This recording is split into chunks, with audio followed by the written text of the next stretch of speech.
Hi friends, இன்றைக்கி காடை gravy எப்படி செய்யலான்னு பார்க்கலாம் வாங்க. காடையை க்ளீன் பண்ணி எடுத்துகிட்டு அதில் மஞ்சத்தூள் போட்டு தண்ணியில் உப்பு போட்டு அதை கொஞ்சம் நேரம் ஊற விட்டுருங்க. அதுக்கு தேவையான மசாலாவுக்கு சின்ன வெங்காயம், குழம்பு மிளகாத்தூள், தேங்காய், கருவேப்பிலை, பெருஞ்சீரகம், மிளகு இதெல்லாம் உள்ளே போட்டு அரைச்சி எடுத்துடலாம். அப்புறம் இஞ்சி பூண்டு பேஸ்ட் எடுத்து அரைக்கணும். நெக்ஸ்ட்டு வந்து தாளிக்கிறதுக்கு சோம்பு, கடுகு, சீரகம், வெந்தயம், பட்டை, கிராம்பு எல்லாமே வச்சுக்கோங்க. நெக்ஸ்ட்டு தக்காளி, அப்புறமா உங்களுக்கு தேவையான அளவுக்கு பெரிய வெங்காயம். நான் எல்லாமே அரைக்க தான் செய்வேன். எல்லாமே அரைச்சி எடுத்துக்கலாம். வாங்க பார்க்கலாம் எப்படி அரைக்கணும்னு.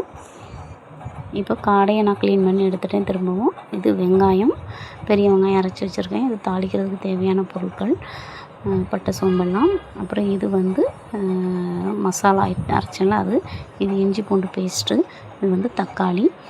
வாங்க செய்யலாம். ஒரு கடாயை வச்சுக்கோங்க. நல்லா பெரிய கடாயாக வச்சுக்கோங்க. அதில் நமக்கு தேவையான அளவுக்கு நல்லெண்ணெய் விட்டுக்கோங்க. அப்புறம் தாளிக்க தேவையான பொருளெல்லாம் அதில் தட்டிடுங்க.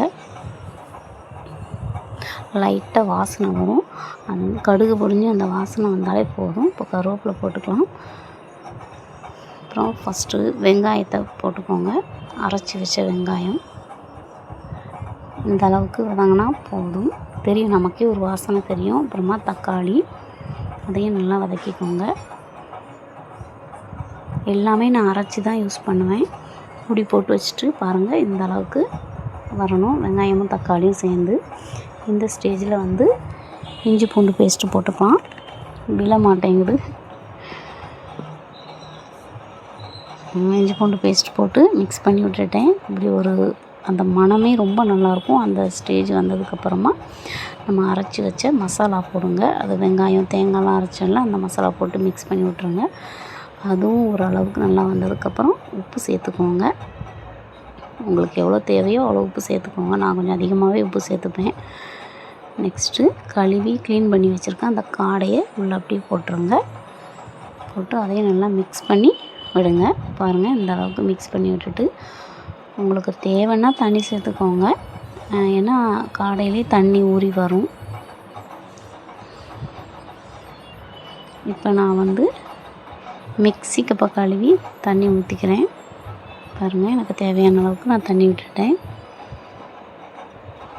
நல்லா மிக்ஸ் பண்ணி விட்டுட்டு மூடி போட்டு வச்சுருங்க. பாருங்கள், எவ்வளோ அழகாக இருக்குது பார்க்கவே. இந்த ஸ்டேஜில் அப்படி கிளறி விட்டுருங்க.